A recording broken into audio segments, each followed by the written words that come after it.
pourquoi le thème que nous réunit, c'est progrès évident. Progrès évident. C'est le type de progrès qu'on ne discute même pas. Tellement c'est clair, tellement c'est vrai, tellement c'est sérieux, tellement c'est concret. C'est pourquoi le mot progrès, la phrase progrès évident veut simplement dire quelque chose qui est palpable.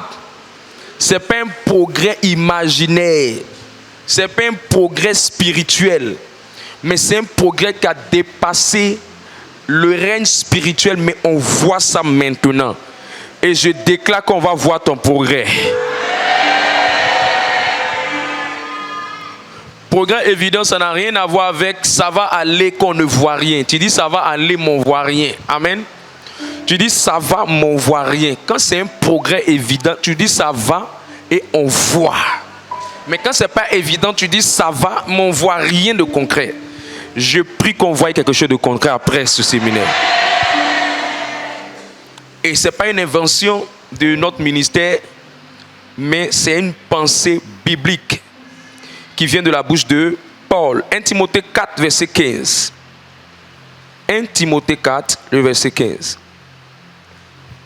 Je lis la parole de Dieu. 1 Timothée 4, le verset 15. Occupe-toi de ces choses. Donne-toi tout entier à elles, afin que tes progrès soient évidents pour tous. Tes progrès soient évidents pour tous. Pour ton voisin, tu progresses. Pour ta famille, tu progresses. Pour l'église, tu progresses. Pour ton conjoint, tu progresses. Pour les jaloux, tu progresses. Pour les sorciers, tu progresses. Pour tes ennemis, tu progresses. Pour les jaloux, tu progresses. C'est évident. C'est palpable. C'est du concret. C'est là. Et on voit. C'est pas tchatché au bas. On voit. Je prie que ce progrès-là t'accompagne pendant ces 4 jours. Plusieurs personnes sont victimes d'échecs répétés, de perpétuels recommencements, de stagnation. Ils font même du surplace. Rien de concret n'avance dans leur vie. C'est-à-dire, ils débutent quelque chose de bien. La chose débute bien et en cours de route, elle échoue. Et cela à plusieurs reprises dans leur vie, cela leur arrive. Au niveau professionnel, ils démarrent quelque chose. Et après, au moment d'être embauchés, on les refuse. Ou chaque fois qu'ils doivent travailler quelque part, ils perdent fréquemment leur emploi, ou même on ne les a jamais appelés pour aller faire un entretien. Mais je mets ma foi en Dieu que pendant ces 4 jours, cet échec-là va se changer en succès. Ils sont victimes aussi d'échecs répétés dans leurs concours et dans leurs examens. Je prophétise que l'échec de quelqu'un à un concours, un examen, est effacé de sa vie dans le nom de Jésus-Christ. Au niveau sentimental, ils sont victimes de déceptions sentimentales répétées. Goumen, 1 fois, on peut comprendre. 2 fois, on peut dire que tu étais un peu gaou. Mais 3 fois, 4 fois, 5 fois, 6 fois, il y a quelque chose qui ne va plus. On dit c'est répété, on dit c'est chronique. La Bible défend ce genre de choses. La Bible combat ce genre de choses. Ou au niveau sentimental, tout va bien. Tout commence bien. Mais pendant que les bonnes choses doivent arriver, ça se solde ou ça se termine avec l'échec. Dis à ton voisin, Dieu t'a emmené pour traiter ce problème-là pendant ces 4 jours. Dans les affaires, c'est la stagnation. Ça ne marche pas. Ou ça marche pendant un moment et après ça échoue. Et il se pose la question, mais qu'est-ce qui ne va pas? J'ai une très bonne nouvelle pour toi. C'est que ne rate pas ces 4 jours, sinon tu vas regretter. Parce que pendant ces 4 jours, l'Esprit de Dieu m'a instruit de vraiment enseigner vraiment sur ces choses. Et j'ose croire que tu seras vraiment disposé, disponible et présent aujourd'hui, demain. Aujourd'hui, tu es déjà là, Dieu merci. Demain, après-demain, jusqu'à dimanche. Et crois-moi, j'ai la certitude, j'ai la conviction, j'ai la confirmation. L'une des fois où je suis en train de prier pour quelque chose, et puis je reçois une telle vision, où Dieu m'a dit, va mon fils, quand tu vas prêcher la parole, je vais enlever toutes les sémences d'échec dans la vie de toutes ces personnes qui vont t'écouter. Tellement c'était clair et profond que franchement, le diable a mal fait de te laisser venir t'asseoir dans cette salle. Il a mal fait. Il a mal fait. Actuellement, ça chauffe au village.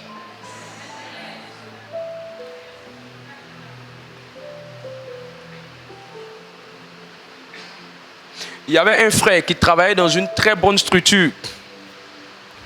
Et tout le monde était convaincu que c'était bien parti pour lui. Il était bien positionné pour pouvoir avoir une grande ascension dans l'entreprise. Et tout le monde appréciait son travail dans l'entreprise. Il a fait 1 mois, 2 mois, 3 mois. Il est en train de solder sa première année dans l'entreprise. Et un bon matin, voilà que les gens ont comploté. Et finalement, il n'a rien compris. Et il a perdu ce travail. Alors, tout était sûr à 100% qu'il allait travailler, qu'il allait être embauché. Mais façon, ça s'est terminé. Il s'est posé la question, mais pourquoi une telle chose puisse lui arriver? Pourquoi une telle chose peut arriver? Et il a commencé à se plaindre, à pleurer, à paniquer, à chercher le Seigneur par rapport à ça. Et Dieu lui a dit, si c'est une seule fois ça se prononce dans ta vie, on peut comprendre. Parce que moi-même Dieu, quand j'ai créé la terre la première fois, le premier homme que j'ai créé là, il n'a pas fait ce qu'il devait faire. Et j'ai échoué. Mais après ça, je me suis racheté. Si ça se produit une deuxième fois dans ta vie, c'est qu'il y a un problème. Et la deuxième fois, il va avoir une autre opportunité de travail. Il va travailler dans une entreprise. Et là-bas encore, la même chose va se produire. Tout le monde apprécie son travail, mais il n'arrive pas à comprendre qu'est-ce qui fait qu'il n'arrive pas à être véritablement embauché permanemment dans un contrat. Et il a commencé à vivre cette succession d'événements. Et ça a commencé à se répéter dans sa vie au point où il ne voulait plus travailler. Il a préféré retourner au village pour travailler dans les plantations de son père. Et c'est là qu'un jour, à un grand programme de prière, l'homme de Dieu a eu une révélation et il a appelé en pleine assemblée pour dire voilà ce qui se présente, voilà ça. Il a commencé à pleurer en disant, je me suis dit que le travail n'était pas fait pour moi, je voulais arrêter carrément. Et c'était le jour où après la prière de l'homme de Dieu, ce frère va avoir une autre opportunité de travail. Aujourd'hui, je suis en train de parler. Bon, je n'ai pas besoin de dire son nom. Aujourd'hui, je suis en train de parler.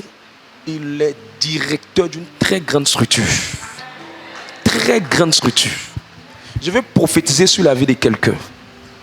Dieu t'a amené ici, à l'heure où je suis en train de te parler, pendant que je prie. L'échec qui s'est répété là, Dieu va mettre fin à ça maintenant. Ah, si ton amen est plus puissant que ça sera bon.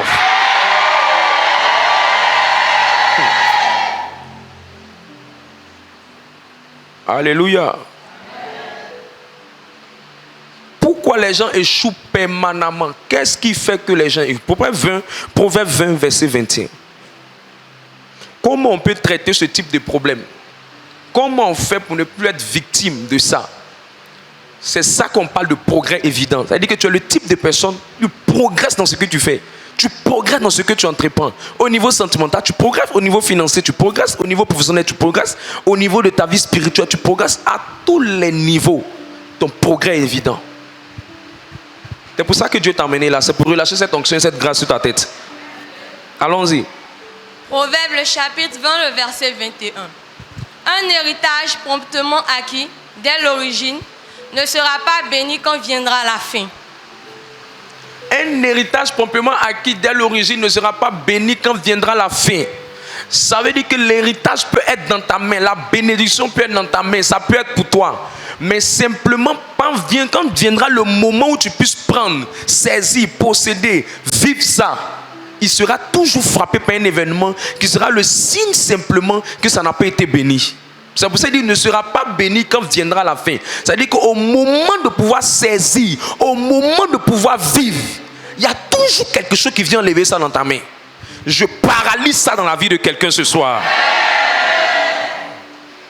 Et quand vous lisez là-bas, vous allez vous rendre compte qu'il dit un héritage promptement acquis dès l'origine. Le mot qui nous réunit là, le mot qui est important dans ce texte, c'est le mot origine. Et Dieu m'a dit que ce qui fait que beaucoup d'enfants de Dieu n'arrivent pas à connaître un progrès évident, un succès à l'image de Dieu, selon le mandat de Dieu, selon le plan de Dieu pour leur vie, c'est simplement parce qu'ils ont bâti ce qu'ils veulent faire sur du sable. La fondation n'est pas bonne, la base n'est pas bonne, la source n'est pas bonne, la racine n'est pas bonne, le commencement est mauvais, fragile, c'est faux. C'est pour ça qu'il dit un héritage promptement acquis dès l'origine. Ça veut dire que le problème d'héritage, c'est dès l'origine. Le problème de la possession, c'est dès l'origine. Ce qui s'est passé à la fin, là, nous on a vu la fin, mais ça a commencé dès l'origine. Le problème est venu dès l'origine. Et il m'a dit que c'est ce qui fait que l'origine est un problème. C'est la fondation, c'est la base, c'est la source, c'est la racine. Et je mets ma foi en Dieu que simplement le Saint-Esprit va traiter la racine de quelqu'un ici.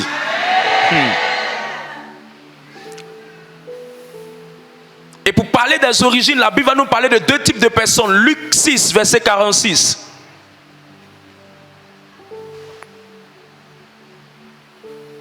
Prends le verset 47 directement à 49. Pour qu'on aille vite. Luc chapitre 6, 47 à 49. Regarde ton voisin, dis à ton voisin, si ta source, si les racines de ce que tu entreprends ne sont pas solides, ça ne tiendra pas dans le temps. Laissez les gens courir, laissez les gens se marier, laissez les gens travailler, laissez les gens prendre des choses. Mais si la source n'est pas solide, ça ne va pas tenir. Ça ne durera pas. Vas-y. Luc le chapitre 6 à partir du verset 47. Je vous montrerai à qui est semblable tout homme qui vient à moi, entend mes paroles et les met en pratique.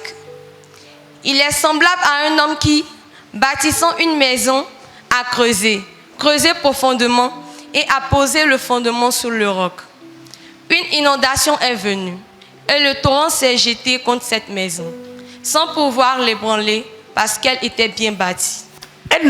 La maison n'est pas tombée parce qu'elle était bien bâtie, parce que la fondation était solide, parce que la base était solide. Dis voisin, il faut travailler la fondation d'abord, il faut traiter la fondation d'abord. Dis voisin, traite la fondation d'abord. Ce n'est pas une histoire de ma voisine a reçu ça, mon voisin a reçu ça, les gens ont ça, les autres ont ça. C'est la fondation qui va déterminer la suite. Vas-y. Mais celui qui entend et ne met pas en pratique est semblable à un homme qui a bâti une maison sur la terre sans fondement. Sans fondement, sans fondement, business sans fondement, affaires sans fondement, vie sentimentale sans fondement, mariage sans fondement, prospérité sans fondement, voyage sans fondement. Quoi encore? Concours sans fondement. Tout ce qui est sans fondement, voilà ce qui arrive à ça. Vas-y. Le torrent s'est jeté contre elle. Le torrent va se jeter dessus. Aussitôt, elle est tombée. Aussitôt, elle est tombée. Ça ne va pas traîner, ça ne va même pas tarder. Aussitôt veut dire rapidement. Aussitôt veut dire ça n'a même pas duré un peu de temps. Et puis c'est tombé. Aussitôt. Vas-y. Et la ruine de cette maison a été grande. La ruine. Le mot ruine, quand vous regardez les différents synonymes du mot ruine, ruine c'est tout ce qui se détruit, tout ce qui s'effondre, tout ce qui se déprécie, tout ce qui est gâché, tout ce qui perd de la valeur. Ça se ruine, ça perd sa valeur, ça se déprécie, ça se gâte, ça devient bizarre. Mais je déclare et je décrète que cette saison, tu vas bâtir sur de solides fondations. Tu vas bâtir sur de solides fondations. Ta ruine ne sera pas grande. Et tu n'auras pas cet échec qui viendra t'amener dans la honte et dans la destruction. Pourquoi les gens bâtissent sur de mauvaises fondations? Il y a 3 types de succès, 3 types de progrès. qui fait que les gens bâtissent sur de mauvaises fondations. Et ce qui fait qu'ils ont bâti sur de mauvaises fondations, c'est à cause de ces 3 formules ou ces 3 manières de pouvoir avoir le succès ou le progrès. Dieu est celui qui donne le succès. Mais le succès qui vient de Dieu a sa méthode, à sa pédagogie et à sa manière d'être, qui est différent du succès qui vient des hommes, mais qui vient de l'homme. Le succès qui vient de l'homme, c'est de ça que je parle maintenant.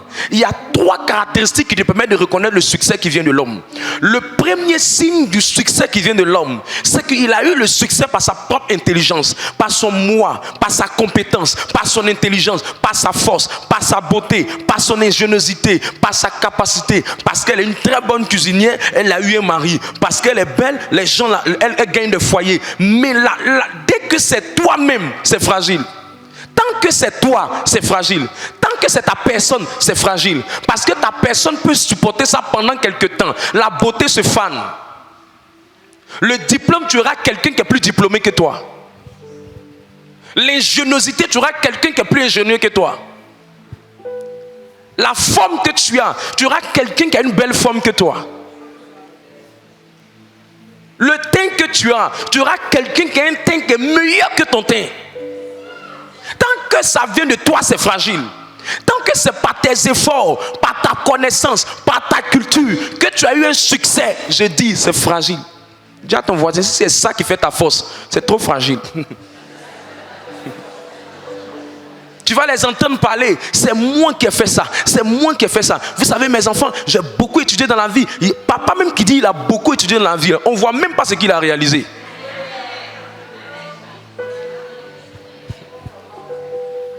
Il bossé, on bossait sous la pluie, on bossait sous le soleil. Oui, mais quel est le progrès évident qui justifie ça? Quel est le progrès évident qui accompagne ça? Et ça, c'est fragile. Le deuxième signe d'un progrès qui ne vient pas de Dieu, c'est le progrès qui vient simplement de la méthode occultiste. C'est-à-dire que tu vas utiliser les médicaments, tu vas utiliser la magie, tu vas utiliser les loges exotériques pour pouvoir simplement avoir le succès. Satan lui-même, il a quoi? Et puis il va te donner. Tout ce que Satan te donne, c'est ce que tu as déjà qu'il veut te donner. Et ce que tu as déjà, il te donne ça de la mauvaise manière. Il te donne ça par raccourci. Sinon, Satan n'a rien créé.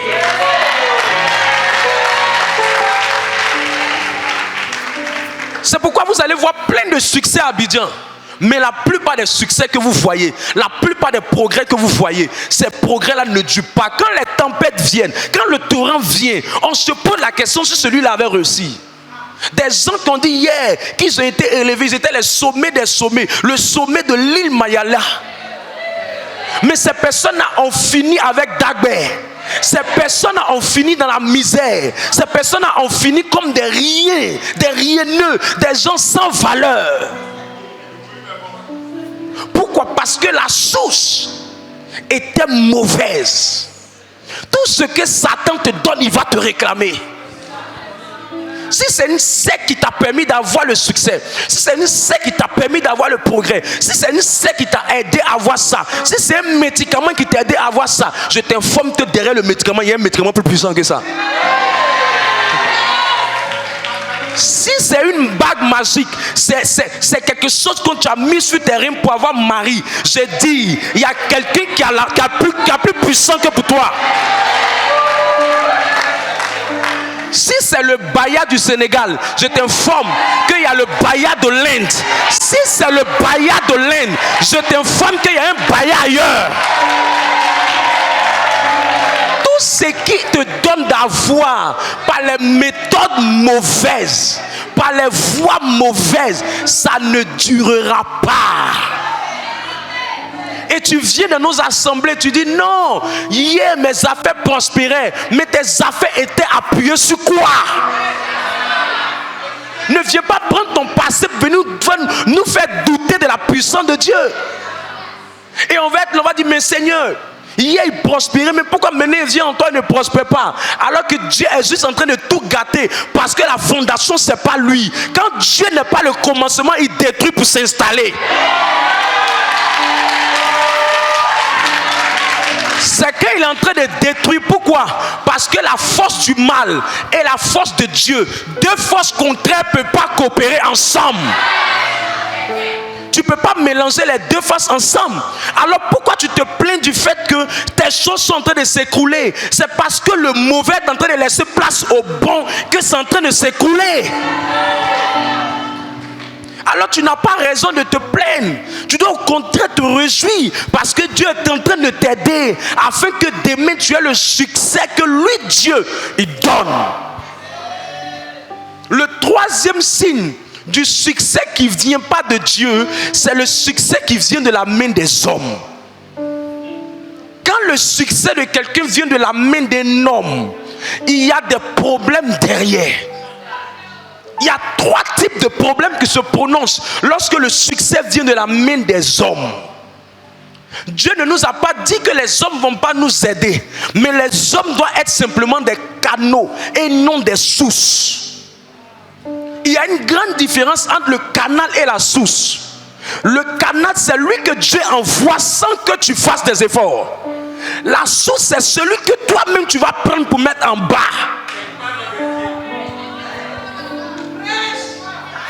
Est-ce que je peux parler à quelqu'un?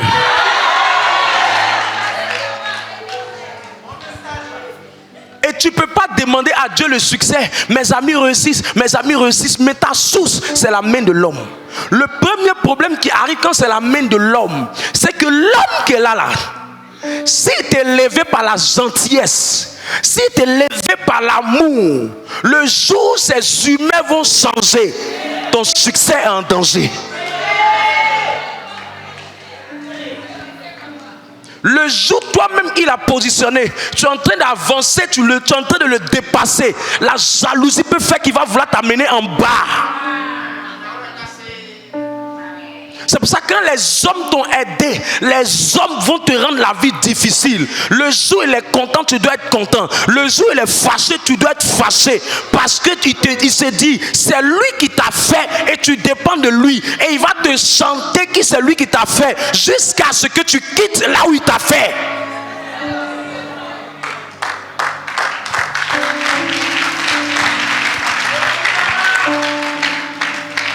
Le deuxième problème qui arrive quand le succès vient de la main des hommes, quand ça vient de la main des hommes, tu dois savoir une chose.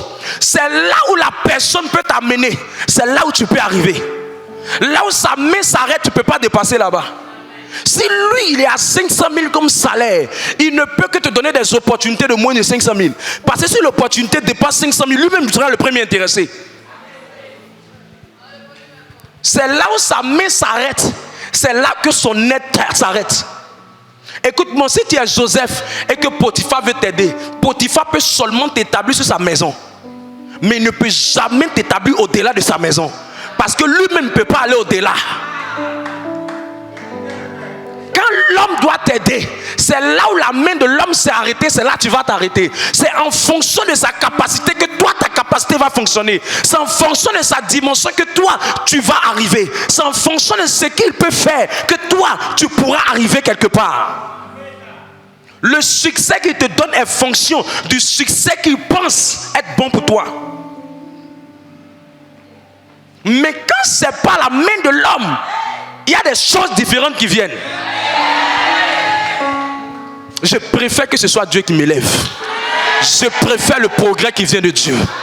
Je préfère le succès qui vient de Dieu. Je préfère le succès qui vient de Dieu. C'est pourquoi les hommes, tellement ils sont limités, ils feront de leur limite ta limite. Ils feront de leur dimension ta dimension. Ils vont te positionner en fonction de comment eux ils te voient. C'est selon leur perception de toi. S'ils te voient comme majordome, c'est l'opportunité de majordome sur laquelle ils vont t'appeler.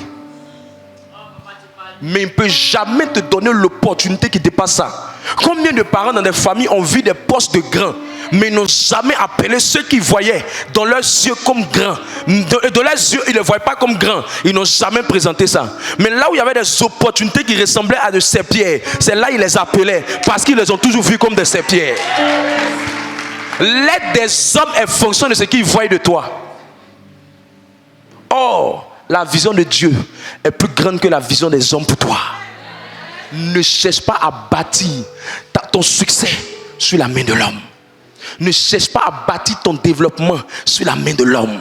Ne cherche pas à bâtir ton élévation sur la main de l'homme. Ne cherche pas à bâtir ta gloire sur la main de l'homme. Le troisième problème qui vient quand le succès est de la main des hommes, c'est que le succès de la main des hommes dépend de leur longévité et du moment où ils sont en fleurs.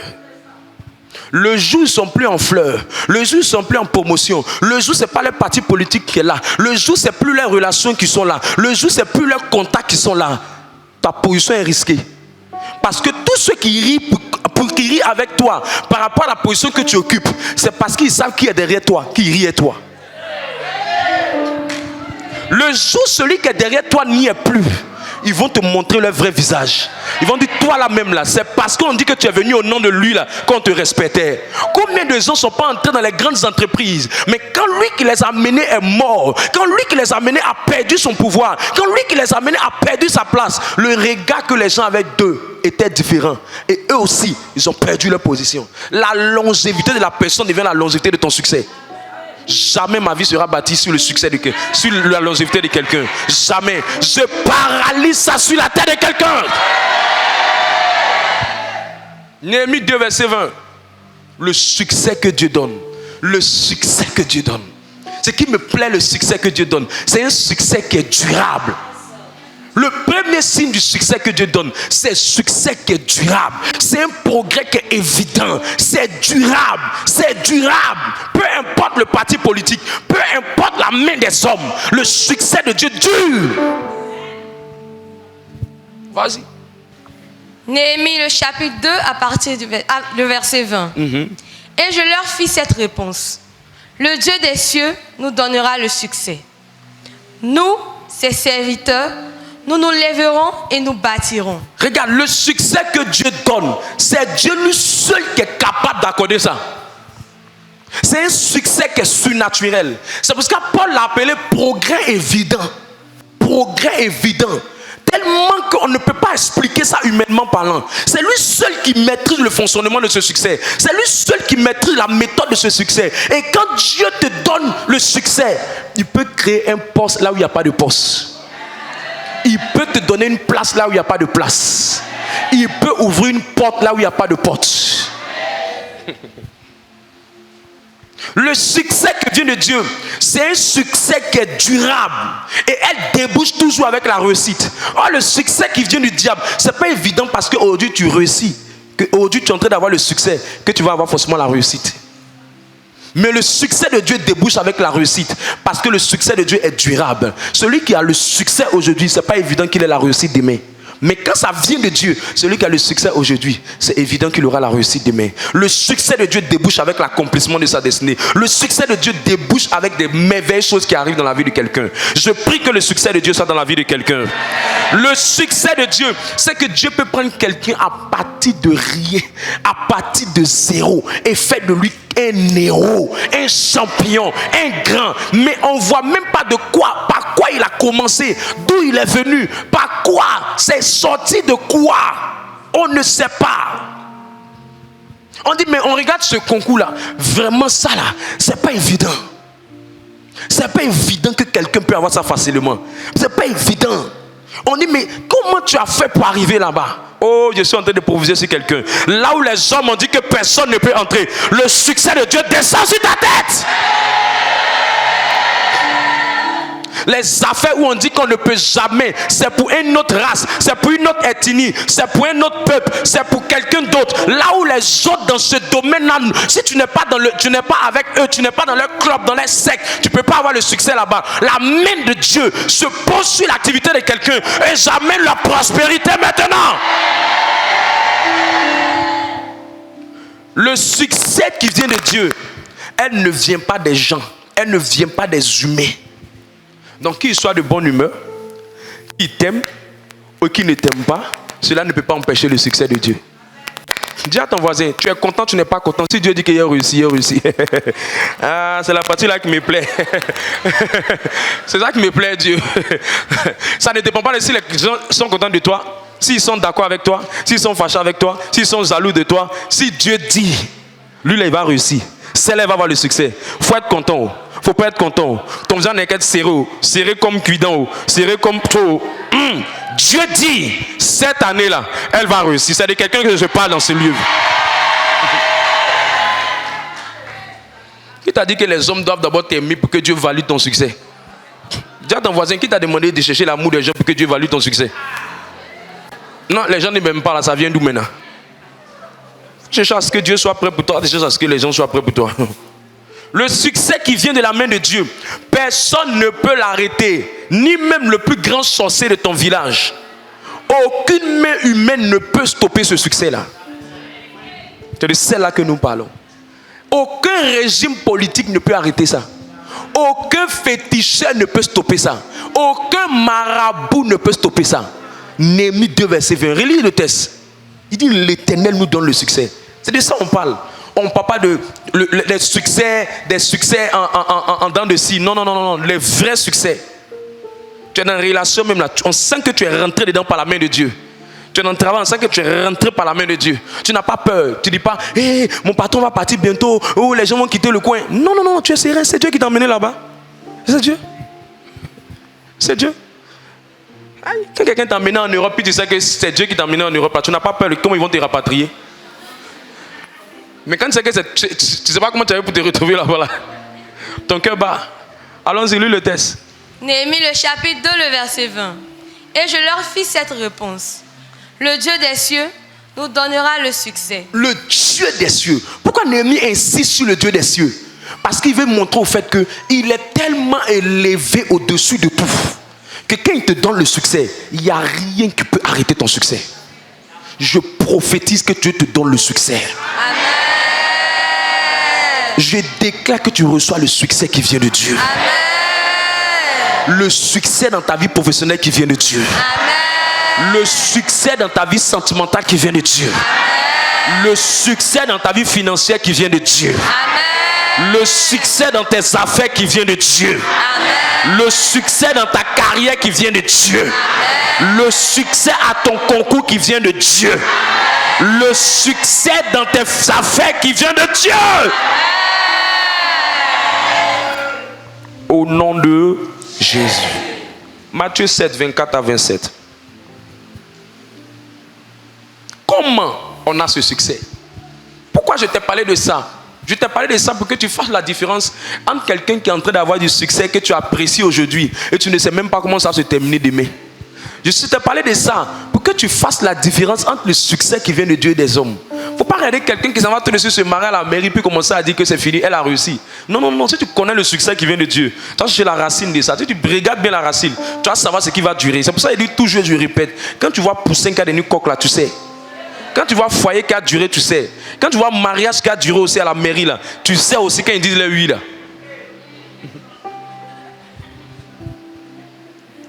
Matthieu 7, 24 à 27.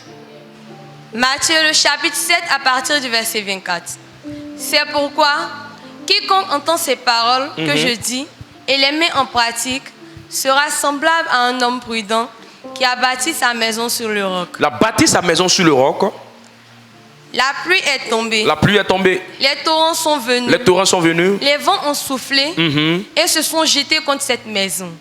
Elle n'est point tombée parce qu'elle était fondée sur le roc. Parce qu'elle était fondée sur le roc. Elle était fondée sur le roc. Qui est le roc? Le roc. Lui que la Bible appelle le rocher des âges. Le rocher des siècles. Le rocher des âges. C'est Christ.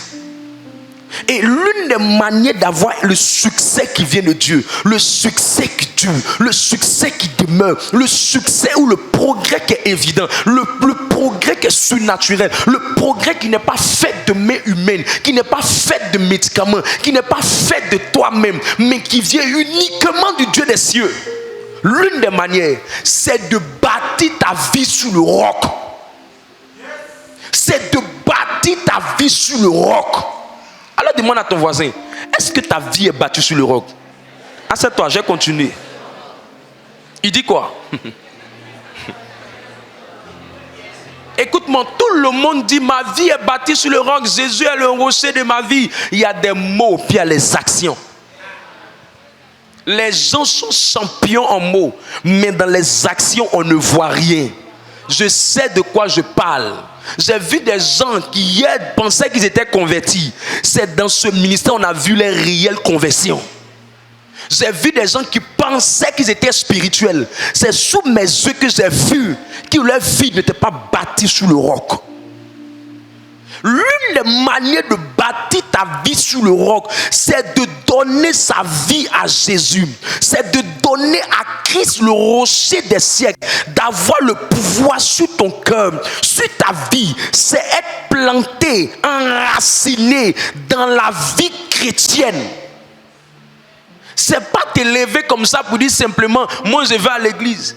C'est être planté, c'est être enraciné, c'est laisser le pouvoir de ta vie sur Christ.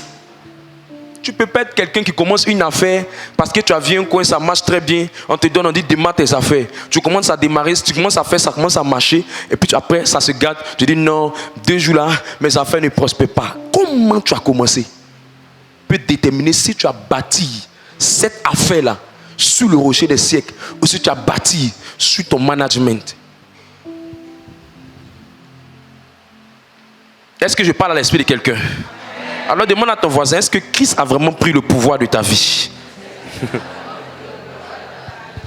Écoute, quand tu bâtis ta vie sur Christ, tu ne cherches pas la solution d'abord à tes problèmes. Tu cherches Jésus. Tu cherches sa présence. Tu cherches Jésus. Tu cherches quoi? Sa présence. Est-ce que je parle à quelqu'un? J'ai dit quoi? Tu cherches Jésus. Tu cherches sa présence. Tu ne cherches pas la solution à ton problème. Parce que ton problème peut être résolu pour un temps, mais jamais pendant longtemps. Mais quand Christ, tu l'as cherché, il peut résoudre ton problème pour toujours. La prière peut régler ton problème pour un temps, mais accepter Christ et bâtir sa vie sur Christ peut régler ton problème pour des années. Il y a des problèmes dans ma propre vie dont je ne parle plus. Mais hier, je parlais de ça. Hier, je sentais ça. Hier, ça m'accablait. Mais quand ma relation avec Christ a pris appui sur sa base, sur son rocher, sur lui, il me suis fondé. Les choses ont commencé à être différentes. Est-ce que je parle à l'esprit de quelqu'un? 2 Chroniques 26, verset 5. Cherchez Jésus.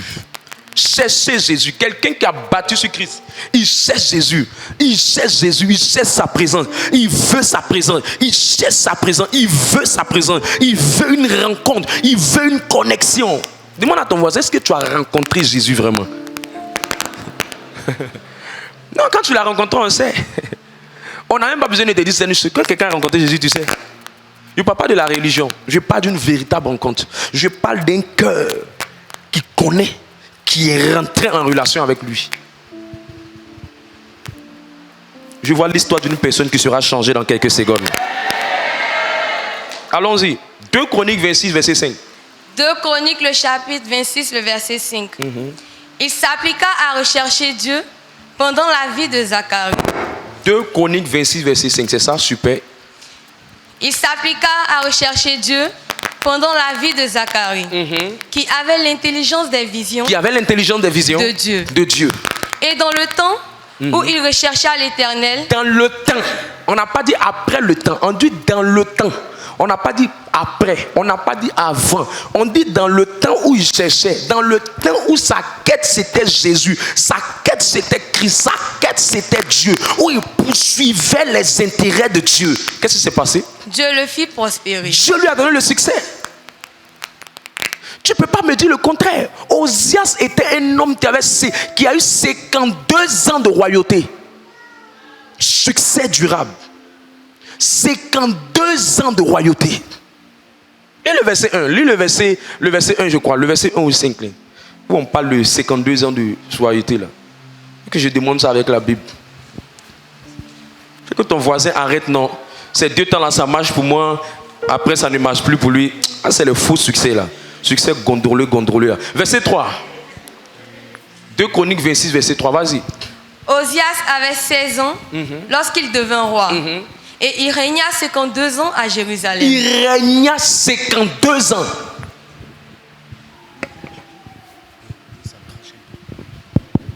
Il régna 52 ans. 2 ans. Dis à ton voisin, imagine que toi, là, Dieu te donne d'avoir le succès pendant 52 ans. Tu as mal moussé, Abidjan ici. Les gens même vont te soulever pour te mettre au dos. Tellement que ton affaire de Dieu, on ne pourra pas t'attraper. Reçois 52 ans au moins de succès. Comment des gens peuvent aller voir Marabout pour leur donner, il leur donne le succès, ils n'arrivent pas à dormir. Tu as le succès, tu ne dors pas. Tu as le succès, tu ne dors pas. Tu as l'argent, tu ne dors pas. Tu dois tout dépenser dans la même journée. Tu n'es pas en paix. Ça, c'est quel succès gondrolé ça? Je ne veux pas ça. Je ne veux pas ça. Tout le monde t'apprécie, mais tu es malheureux. Tu es malheureuse. J'enlève ça sur la destinée de quelqu'un. Quand tu bâtis sur le roc, tu cherches Jésus. Qui était Osias? Osias était un étudiant habile de l'école de son père spirituel Zacharie. Zacharie avait l'intelligence des temps. Donc Osias était toujours assis. Il écoutait les messages de Zacharie. Osias était toujours assis. Il écoutait les enseignements de Zacharie. Tellement il demeurait attaché à Dieu, stable en Dieu, par rapport aux enseignements que Zacharie lui donnait. La Bible dit, le succès a frappé à la porte de sa vie. Montre-moi qui tu cherches. Je te montrerai ce qui déterminera ta vie. Si c'est Jésus que tu cherches, sa présence te donnera le succès. Si c'est le succès que tu cherches, tu auras le succès de courte durée, mais jamais de longue durée. Sinon tu peux avoir, ça peut marcher. Avant toi, des gens qui ont passé, ils ont fait des affaires, ils ont eu un peu d'argent. Après toi, il y aura encore des gens. Si c'est pour défiler un peu de succès et puis après revenir à la case départ, moi je n'en veux pas. Je veux un succès qui demeure. Je veux une position qui demeure. Je prie pour toi, que Dieu relâche l'onction d'un succès durable. Matthieu 6, 33. Cherchez premièrement le royaume de Dieu et sa justice, et tout le reste vous sera ajouté. Quand tu vois quelqu'un dont les choses, le reste lui est retranché, le reste est perdu, le reste ne vient pas, le reste n'est pas là, c'est qu'il cherche le reste au lieu de chercher l'auteur du reste. L'auteur du reste, c'est Christ. Un homme de Dieu qui résout ton problème sans te donner Christ, il t'a aidé pour un temps. Une soeur est venue me voir et dit, je veux que mes problèmes soient réglés, j'ai trop de problèmes. Je dis, je connais mon alliance avec Dieu, je peux prier, ton problème va être réglé maintenant. Mais si ton problème se règle maintenant, si on ne t'a pas donné comment pêcher le poisson, je ne serai pas toujours avec toi. Tu vas revenir encore me voir. Mais quand quelqu'un cherche le royaume, cherche Jésus, celui-même qui est utilisé par Jésus là, si finalement l'esprit que Dieu a mis en lui, qui lui permet de faire des choses, qui permet à Dieu de l'utiliser, si ce même esprit là descend sur toi, à son absence, tu peux toujours travailler. C'est pourquoi Jésus n'était plus là, mais l'esprit qui faisait sa force, le Machia, l'onction, quand il est parti, est revenu sur les disciples.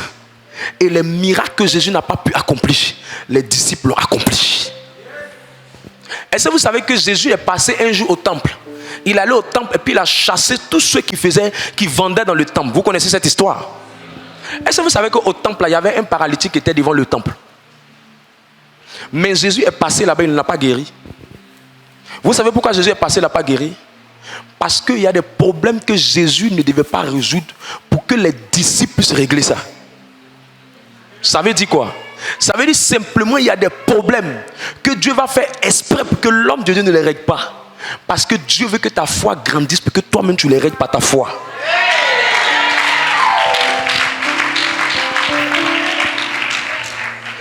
Parce que si l'homme de Dieu arrive à résoudre tous les problèmes, il prendra la place de Dieu dans ton cœur. Or, Dieu ne veut pas qu'il prenne sa place dans ton cœur. Je prie que tu cherches Dieu véritablement. Je prie que tu cherches Dieu véritablement. 2 Corinthiens 5, verset 17. Oh my God. 2 Corinthiens 5, il y a donné 2 secrets seulement, puis on va partir. 2 secrets. Quand il y a libéré l'onction de ces 2 secrets-là, ça sera très fort. Allons-y. 2 Corinthiens, le chapitre 5, le verset 17. En fait, ce test-là est mis pour résoudre les problèmes d'un groupe de personnes. Vous savez, l'une des choses qui fait qu'il y a des gens qui échouent, c'est un problème qu'on appelle le problème du fait que leur passé les poursuit. On appelle ça l'esprit chien. C'est un esprit qui fait que ton passé te poursuit. C'est des personnes, elle dans sa vie, elle a rencontré des gars malhonnêtes. Le gars, elle a chassé, hein, mais l'esprit du gars malhonnête, elle a suivi. Donc même la prochaine personne qu'elle va rencontrer encore, c'est le malhonnête. Donc le problème, c'est pas le gars. Le problème, c'est ce qui te suit. C'est ton passé qui poursuit ton présent. Et il y a beaucoup de gens qui sont victimes de leur passé. Leur passé est toujours derrière eux. C'est pour ça que Moïse prenait le peuple pour amener vers la terre promise. Il a dit au peuple, les Égyptiens que vous voyez là, vous ne les verrez plus jamais. Une manière de leur dire, votre passé ne doit plus encore vous suivre dans la terre promise. Un enfant de Dieu qui a vraiment bâti sur Christ, l'un des signes que vraiment tu as accepté Jésus et tu es en train de marcher avec Christ, ton passé ne doit plus te suivre. Quand tu vois quelqu'un dont le passé est en train de poursuivre son présent, c'est qu'il y a un problème de conversion. La conversion, c'est quoi? C'est changer d'état. Si je suis au Ghana, les problèmes du Ghana ne doivent plus me suivre si je viens en Côte d'Ivoire. Tu ne peux pas être rentré dans le royaume de Dieu et les problèmes du royaume du monde te suivent. C'est faux. Soit il y a un pied dans le royaume du monde et puis un pied dans le royaume des cieux. Regarde, dis à ton voisin, est-ce que tu es vraiment converti?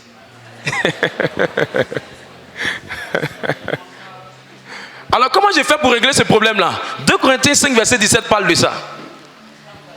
Si quelqu'un est en Christ, il est une nouvelle créature. Il est une nouvelle créature. Les choses anciennes sont passées. Les choses qui sont anciennes de sa vie, là, normalement, elles doivent devenir son passé. S'il est en Christ, c'est pour ça le mot si est mis. Si est venu pour dire, c'est que si vraiment tu es dedans, on va sentir ça. Si vraiment tu es dedans, on va voir ça. Arrêtez les théologies des gens qui disent, moi je suis en Christ, mais mon passé me poursuit toujours. Je n'ai pas encore converti. Voilà pourquoi il dit, si quelqu'un est en Christ, il est une nouvelle créature. Il y a point.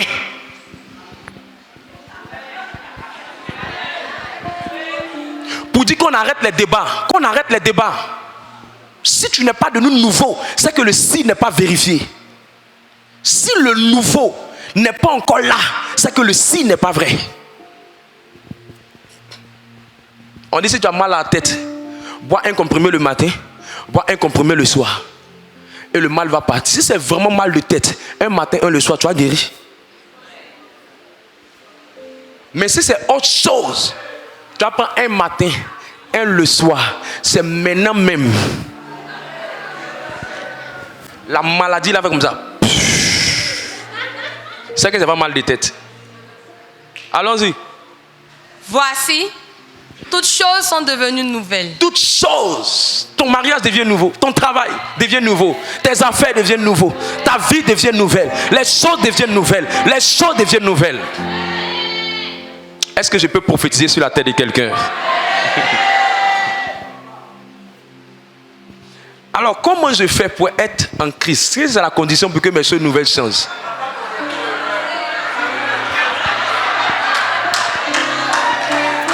Acclame le Seigneur pour toi. Tu sais que tu es là. Je prophétise que tout ce qui est dans ton passé ne suive jamais encore après ce moment dans ton futur. Les échecs sont passés. Le célibat est passé. Les déceptions sont passées. La honte est passée. La médiocrité est passée. Les maladies héréditaires sont passées. La malédiction familiale est passée. La malédiction ancestrale est passée. La pauvreté familiale est passée. Le mauvais côté de ton père et de ta mère est passé. Tout ce qui dérange votre famille est passé. De nouvelles choses arrivent dans ta vie.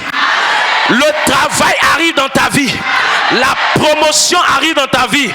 La gloire arrive dans ta vie. La joie arrive dans ta vie. Quelqu'un me donne le meilleur de ses amens.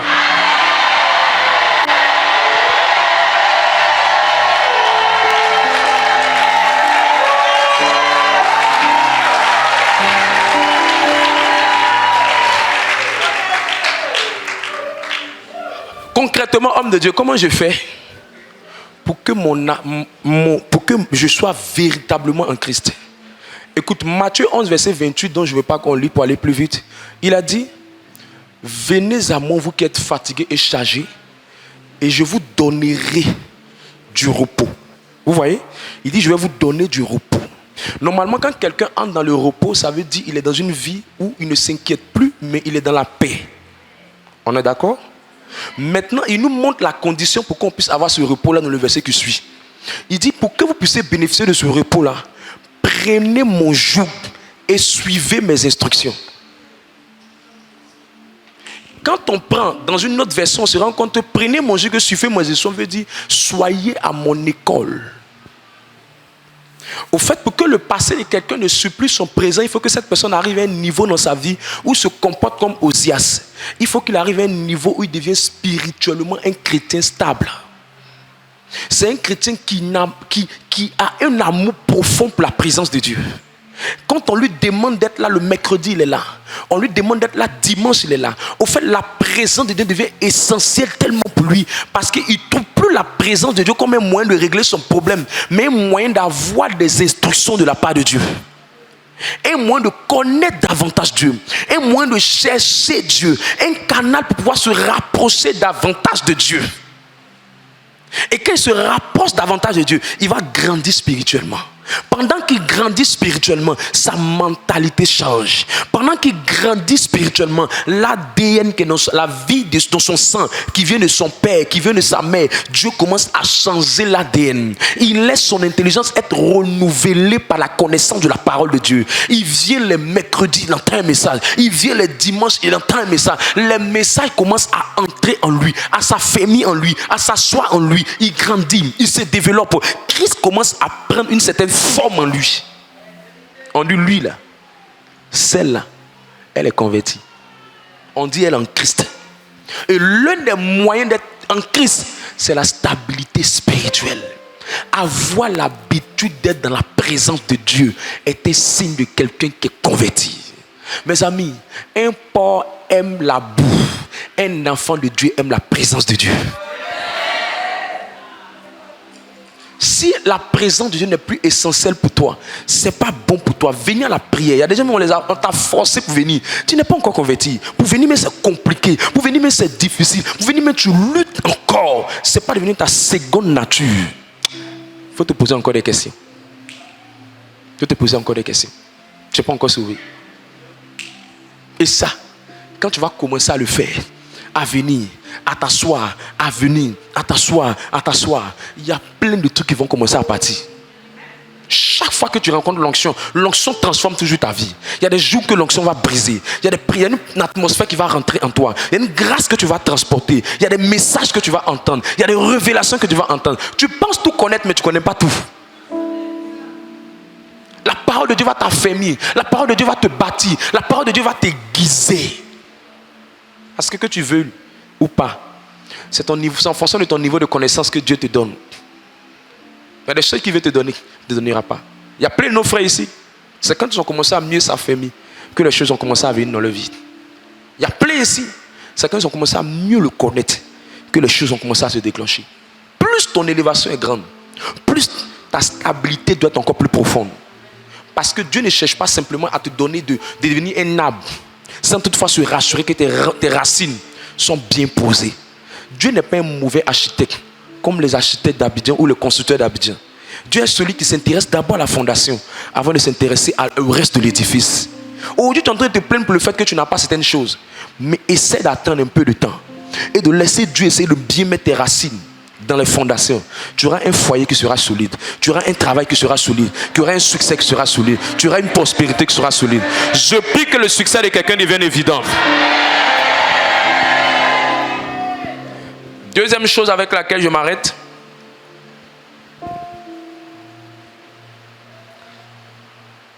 C'est la productivité. Dis à ton voisin la productivité. La deuxième chose qui fait que les gens ont des progrès évidents.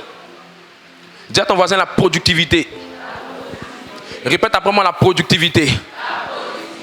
Répète à celui de la gauche la productivité. Répète à celui de derrière la productivité. Écoutez-moi très bien. Très bien cette partie. C'est dans quel domaine le Seigneur attend de nous que nous soyons productifs? C'est dans quoi le Seigneur veut nous voir productifs? Le Seigneur, quand on commence un moment à se stabiliser dans sa présence, à venir dans la maison de Dieu régulièrement, l'une des choses que le Seigneur attend de nous en termes de productivité, l'une des choses que le Seigneur veut voir de nous en termes de productivité, il veut nous voir être productifs dans le service pour lui, dans le service de sa maison, dans le service dans son royaume, dans le service dans son œuvre. Tu ne peux pas avoir tout le temps pour chercher garçon. Maintenant, le moment où Dieu veut que maintenant tu commences à le suivre, tu commences à lui parler de mariage au lieu de commencer à lui parler de comment tu vas le servir. C'est affaire des garçons-là qui t'a donné des problèmes. C'est affaire des garçons-là qui a fait que tu t'es pas bien donné à lui.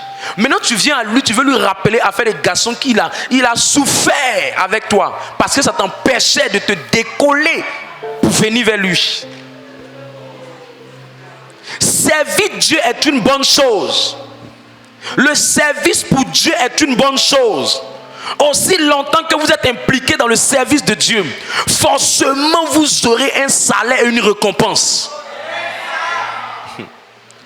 Quand vous servez le Seigneur, le service ouvre les portes à la longévité et au succès durable.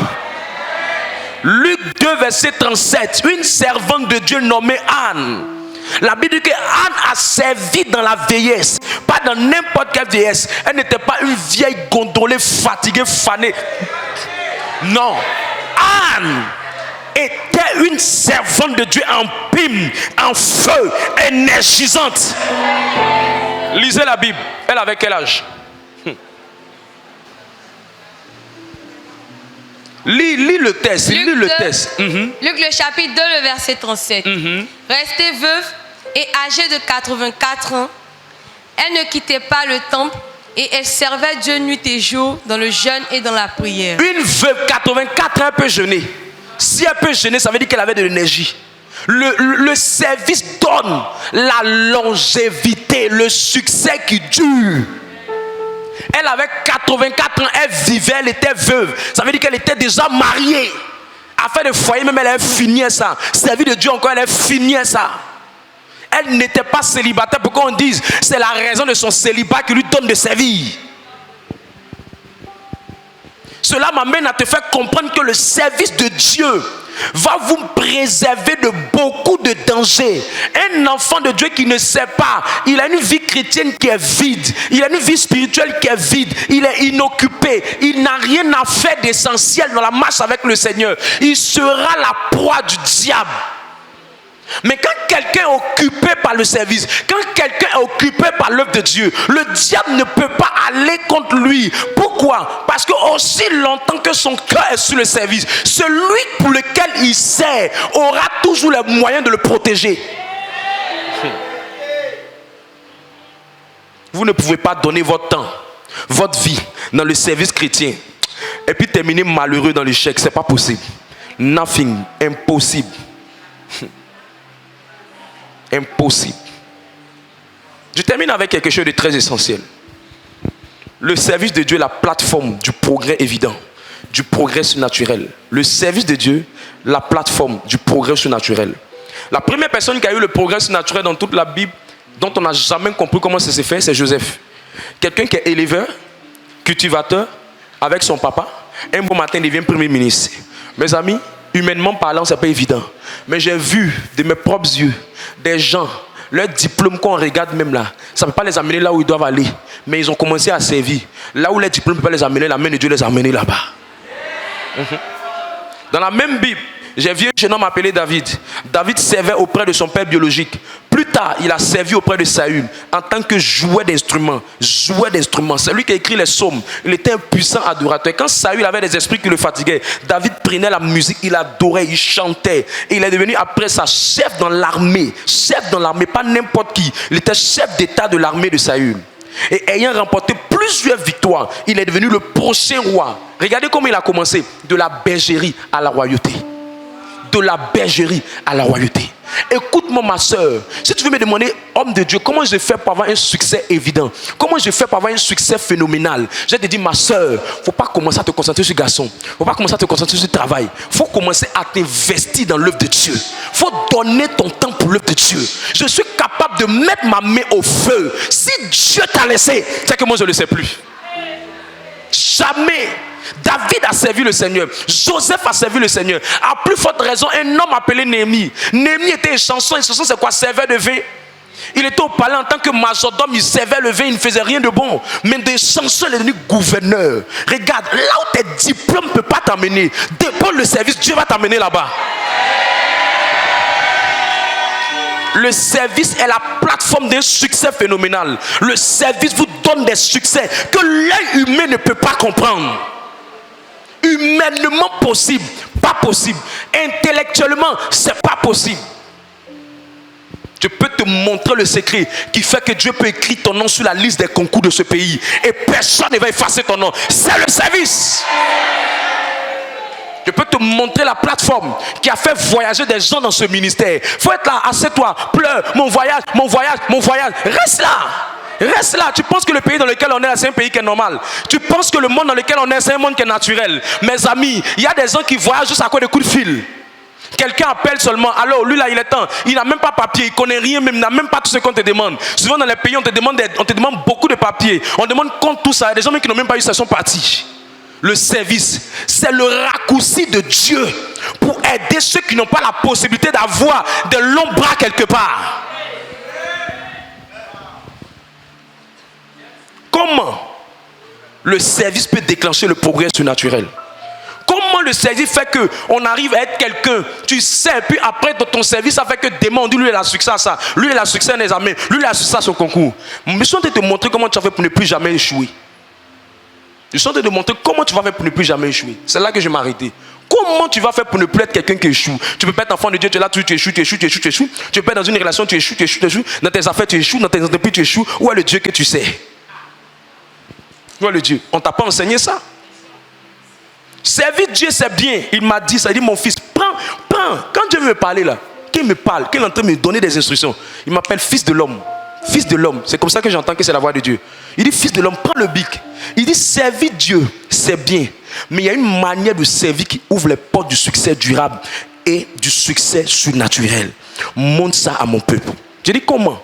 Il dit, l'une des manières de servir pour que je puisse donner le succès à quelqu'un, apprends ça à mon peuple. Je dis, comment je vais leur enseigner ça? Il dit, note.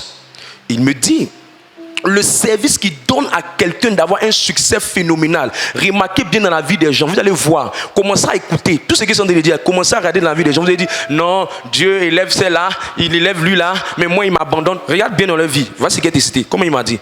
Il dit, il faut remarquer très bien.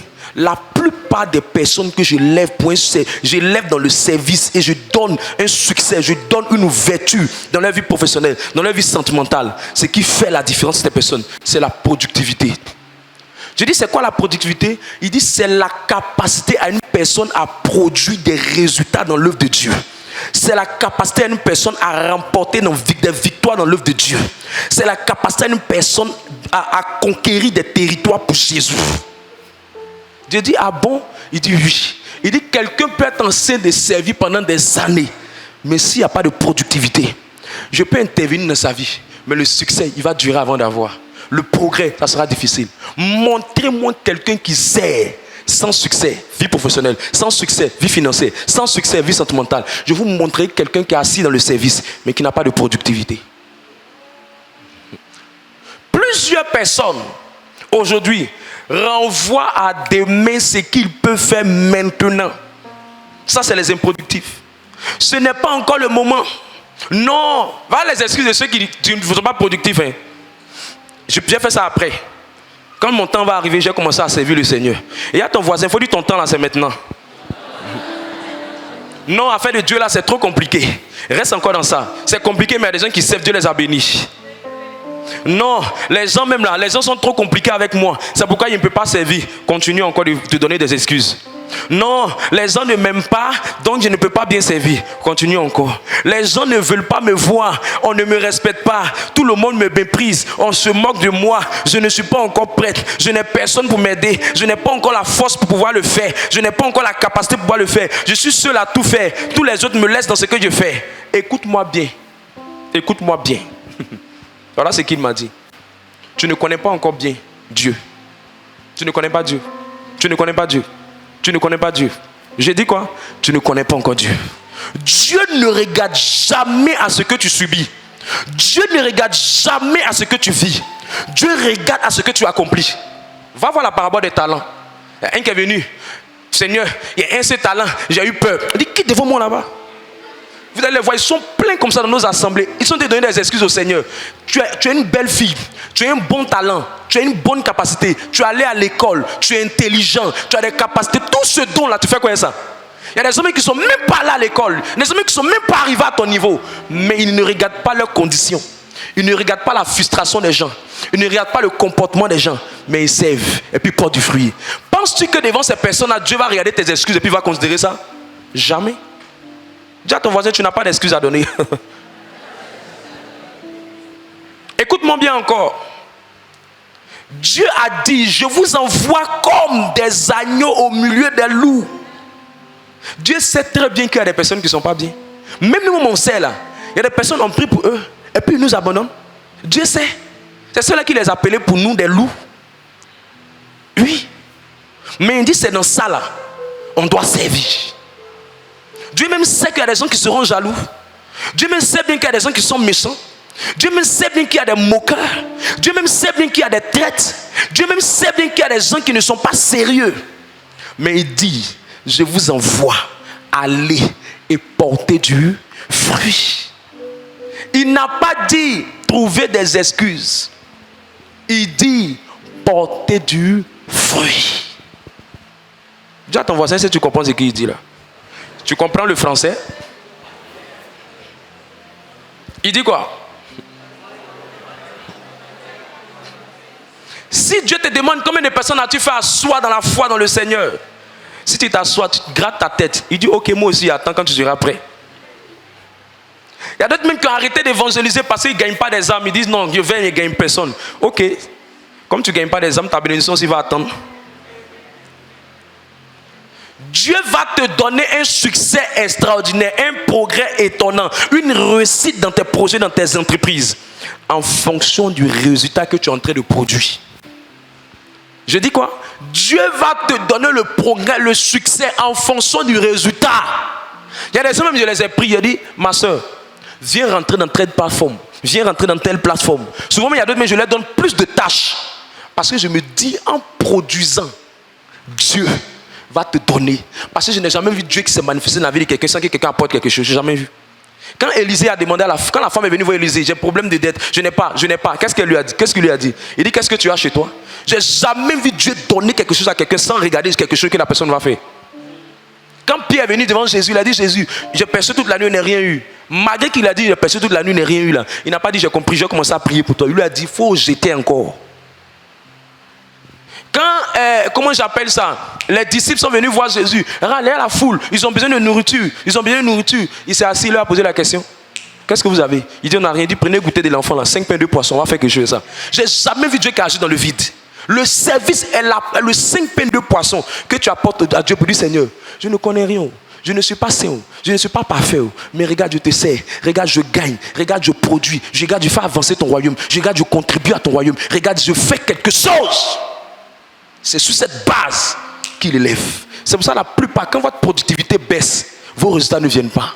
Ne soyez pas en train de pleurer pour tous ceux que vous voyez dans les rues qui évangélisent. Et puis ils sont en train de demander l'argent aux gens. La plupart de ces personnes ne sont pas productives dans ce qu'ils font. Ce n'est pas parce que tu es dans la rue que tu es en train de prêcher. Ce n'est pas prêcher d'abord. Prêcher, tout le monde peut le faire. Mais est-ce que tu gagnes? Allez demander aux Hébreux quand les parents sont partis avant à la pêche sur l'eau. Et c'est parce qu'il est sorti sur l'eau pour pêcher. Quand il est rentré à la maison, là, papa a pêché, papa a pêché. On demande est-ce que tu as envoyé poisson, on veut manger. Dieu ne cherche pas à ce que tu sois juste chrétienne. Dieu cherche à ce que par ton canal, le royaume de Dieu avance. C'est ça la productivité. Depuis là, je sais, depuis tu fais quoi mais de bon? Dieu me demandé. Dieu me demandé. Dieu me demandé. Je prie pour toi que le succès vienne par la productivité de quelqu'un. Que le succès vienne par la productivité de quelqu'un. Si tu n'apportes aucun résultat, si tu ne réalises rien, Dieu ne bénit rien. Si tu n'apportes rien comme résultat pour l'avancement du royaume, tu veux que Dieu t'accorde quel progrès? Il va t'apporter ça comment? Il attend toujours les 5 pains de poisson. Il attend la productivité. Il attend de voir que depuis que tu es venu dans la cellule là, elle est en train de grandir. Hier vous étiez 2, c'est devenu 10. Hier la fraternité, elle était à 3, c'est passé à 20. Hier le département là, c'était pas une association de clubs de Kwakwato. Ça commençait à augmenter. Parce que vous gagnez, vous affermissez, vous développez.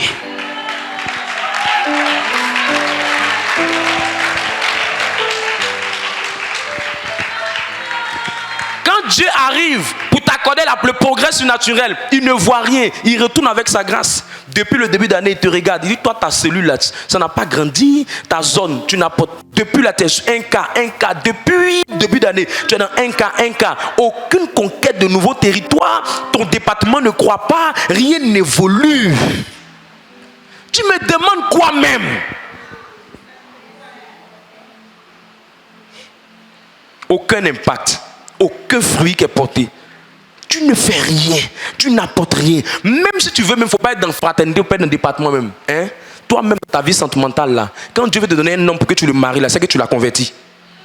Ça, c'est la productivité aussi. Tu ne peux même pas convertir un homme. Tu demandes à Dieu de donner des milliardaires. Tu ne sais pas que les milliardaires sont pas un. Tu demandes à Dieu de donner blanc. Tu ne sais même pas que les blancs, ils aiment les bêtises. Depuis là, tu avais ton séminaire, mais même pas encore ton mari. Tu ne peux même pas l'amener à la foi. Depuis qu'il t'a rencontré, il ne voit même pas sa vie de prière changer, son engagement. Tu ne portes aucun fruit. Ta présence est égale à ton absence. Regardez toutes les flécheurs qui dans ce ministère ont vu le mariage venir dans leur vie. Soit c'est par la prophétie, soit elles ont gagné le gars.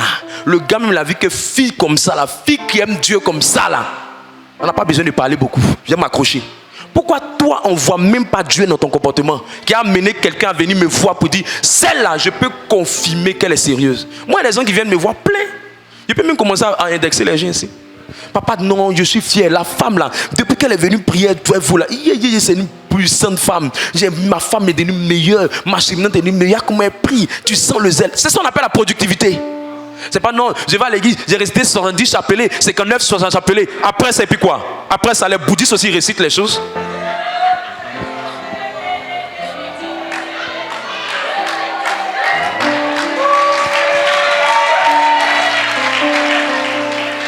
Luc 13, verset 9. J'amos, c'est fini. Tout ce que j'ai dit là, voilà où c'est quitté. Luc 13, verset 9. Luc, le chapitre 13, verset 9. Peut-être à l'avenir, donnera-t-il du fruit? Bon, à partir du verset 7 jusqu'à 8. À partir du verset 7.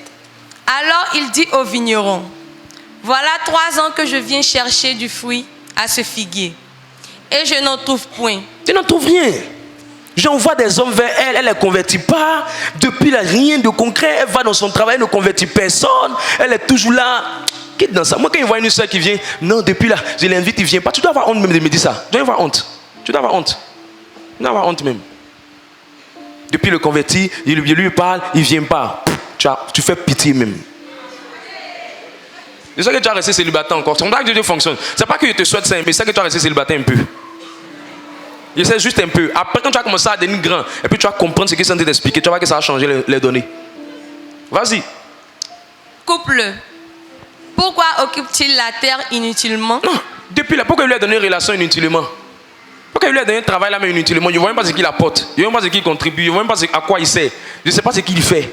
Je ne sais pas ce qu'il veut.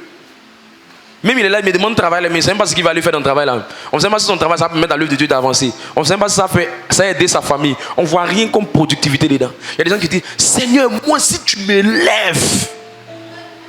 Non. Il dit, il faut te calmer, il faut te calmer. Accepte un peu tes compliments de belle ivoire. Je prie que la maturité soit dans ton cœur. Je prie que la maturité soit dans ton cœur. Verset 8. Le vigneron lui répondit, Seigneur, laisse-le encore cette année. Laisse-le encore cette année. Je creuserai tout autour et j'y mettrai du fumier. Peut-être à l'avenir, Peut-être à l'avenir, donnera-t-il du fruit. donneras-tu du fruit. Sinon, tu le couperas. Dieu ne regarde même pas, est-ce que l'arbre là, il y a eu gazon derrière, est-ce qu'il a plu, il s'en fout, il va vers l'objectif. C'est pour ça que le cœur de Dieu, il y a une partie du cœur de Dieu qui est un peu comme les hommes. Il y a une partie du cœur de Dieu qui est un peu comme la femme. La partie du cœur de Dieu qui est un peu comme les hommes là, c'est la partie objectif, productivité. Il n'est pas dans les détails. Non, quand je venais, il pleuvait. Il faut quoi ça? Quand il pleut, tu manges pas. Au fait, Dieu va vers l'essentiel au fait. Ce que tu donnes, ce que tu produis. C'est pour ça que quand tu vois un homme de Dieu, tu te dis, non, il est trop dur là. Un homme de Dieu qui n'est pas assez dur comme ça là, il ne peut pas avoir une grande assemblée. Il va blaguer les gens, ils ne vont même pas avoir des témoignages. Ils seront là, mais depuis là, je prie. Tu pries, mais tu ne portes pas de fruits. C'est pour ça que dimanche, je t'ai enseigné sur comment faire pour que Dieu intervienne. Ça, c'est le livre de souvenirs. Tu peux être en train de servir. À partir de 6 manières, il te montrer. Mais ce que je suis en train de te montrer maintenant, c'est comment tu fais, puis quelqu'un est en train de servir, puis Dieu le fait progresser, lui donne le succès dans sa vie sentimentale, dans sa vie professionnelle. C'est la productivité. Tous ceux qui sont productifs dans les ministères, là, remarquez bien. Vous-même voyez de vos propres yeux. Tu les mets dans tête, je te dis, à partir de maintenant, tu dois remplir ton cas, tu dois avoir tel nombre de personnes, envoie tel nombre de personnes, gagne plus de personnes. Enfin, ça, il ne force même pas. La grâce vient dans leur vie. Qui est avec moi ici? Il y a des preuves. Alors je prie que ton silence soit spirituel et que ça te transforme. Alors on va prier.